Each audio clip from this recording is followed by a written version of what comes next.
They ruled the streets like kings, made millions in illegal rackets, and thought they were untouchable. But even the biggest gangsters couldn't escape justice forever.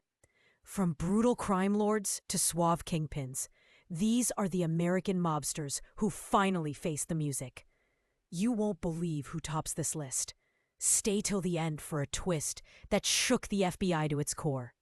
Born in Brooklyn, raised in LA, Mickey Cohen wasn't just a gangster. He was a celebrity. Flashy suits, front-page scandals, and even boxing matches with legends.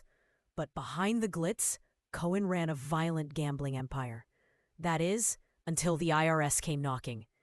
Convicted of tax evasion in 1951, Cohen went from high roller to inmate.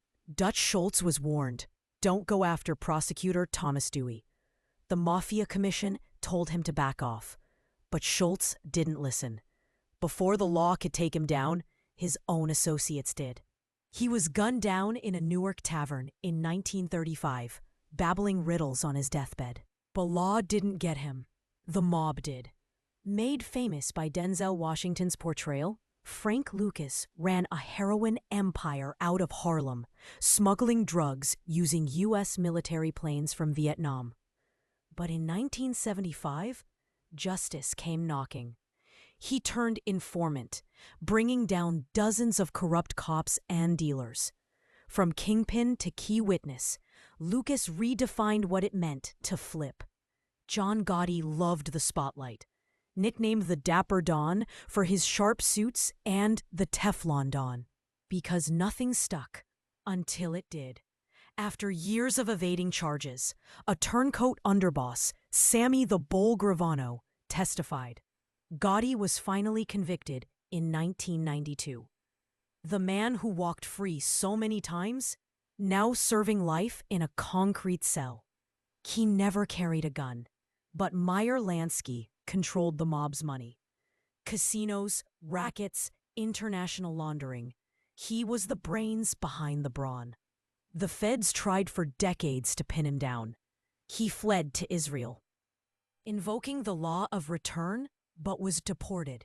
Shockingly, he was never convicted of a major crime, though many believe he outsmarted everyone, even the law. He ran Boston's underworld for decades while secretly working as an FBI informant. When the heat got too close, Whitey Bulger vanished in 1994, only to be found 16 years later in Santa Monica, living quietly under an alias. Justice finally caught up, and he was sentenced to 2 life terms. But the final twist? He was murdered in prison just hours after being transferred. Charles Lucky. Luciano built the Mafia's foundation. He formed the 5 families, created the commission, and ran operations coast to coast.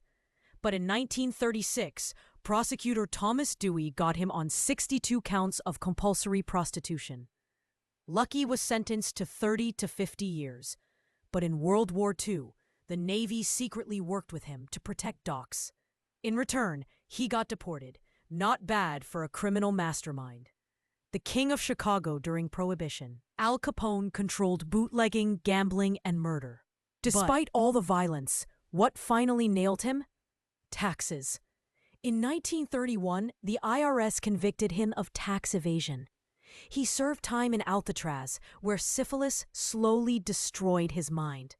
The most feared gangster in America? Broken by a spreadsheet. He brought glamour and blood to Las Vegas. Bugsy Siegel envisioned the Flamingo as a mob-financed paradise. But when costs spiraled and profits didn't show, the mob lost patience. In 1947, Siegel was shot dead while reading the newspaper in Beverly Hills. Justice didn't need a courtroom. It came straight through a window.